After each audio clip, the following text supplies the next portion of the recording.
Welcome to Ganitika.com. This is a website for mathematics lovers, learners, and leaders.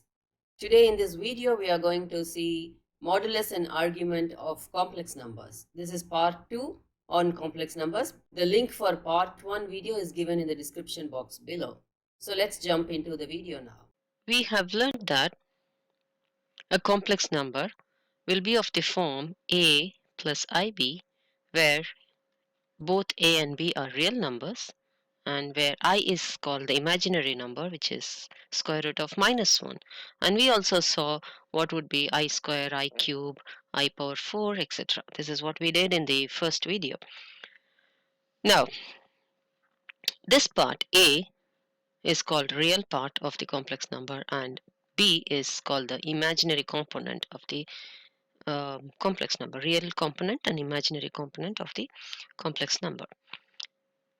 Now there is another thing. If I have a plus ib, I can have examples of 2 plus I3. We don't write I3 here. Instead, we write this as 2 plus 3i.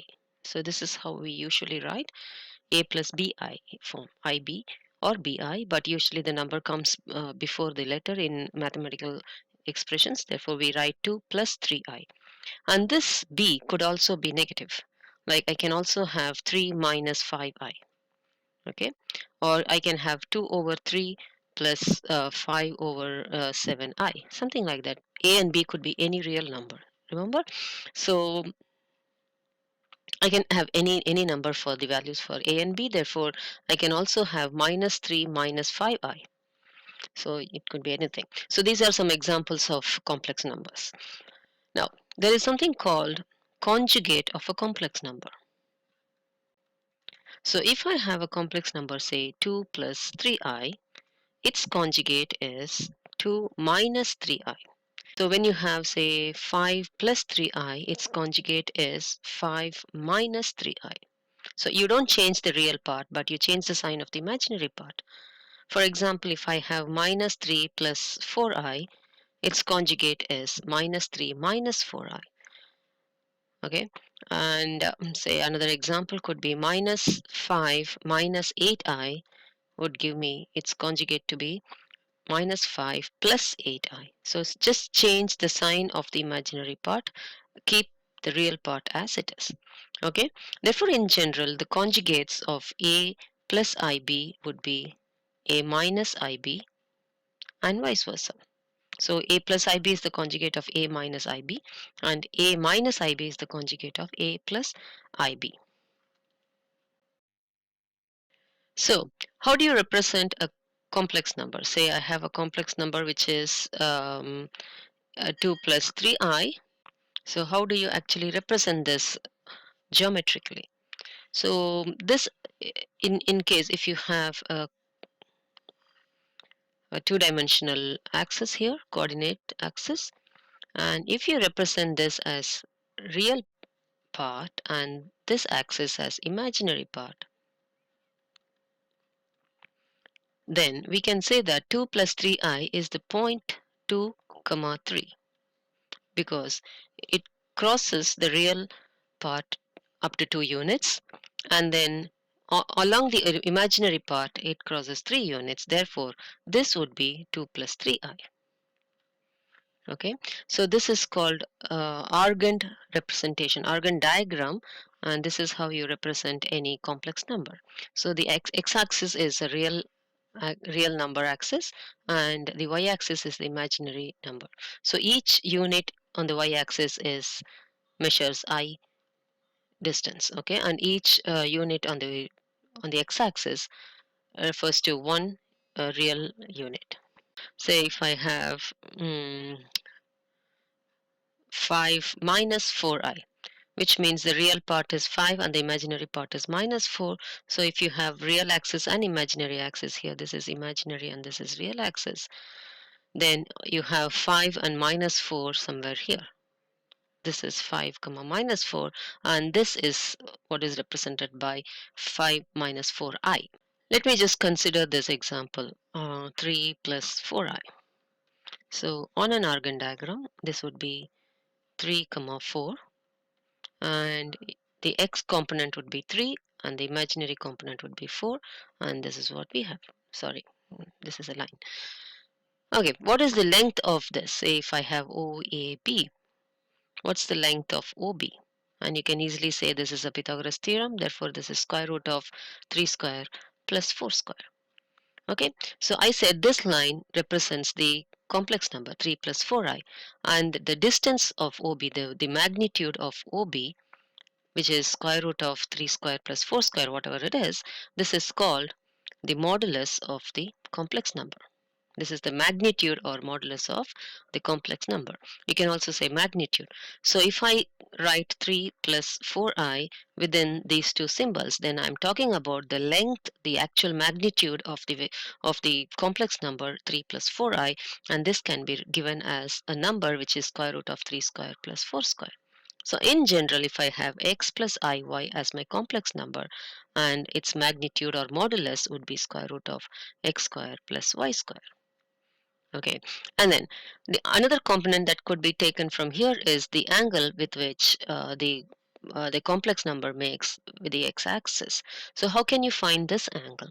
The angle here is tan theta, can be written as 4 over 3 because we know both the values of 4 and 3. So in which case theta is tan inverse of 4 over 3.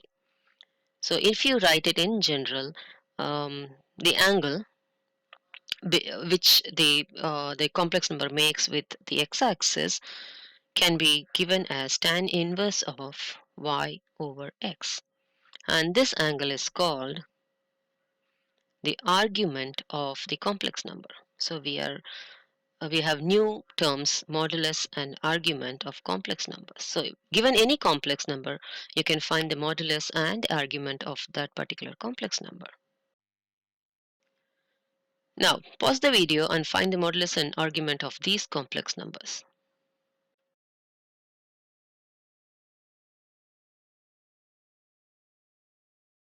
So modulus here is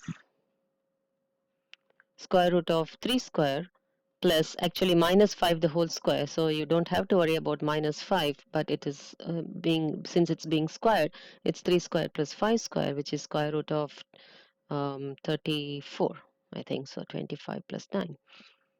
Okay. And what's the argument? Argument is tan inverse of minus 5 over 3, and in this case you bring in your knowledge of trigonometry and find exactly where the angle should be. So if you consider this is x and this is y, and you have a positive x and negative y, and if you make the coordinate axis, this is positive and negative y, so the point is here. So this point is 3 comma minus 5. So your angle is negative value. So whether when you take the positive value for tan inverse of 5 over 3, and this would be minus the value that you take for tan inverse of 5 over 3. So that would be your theta here.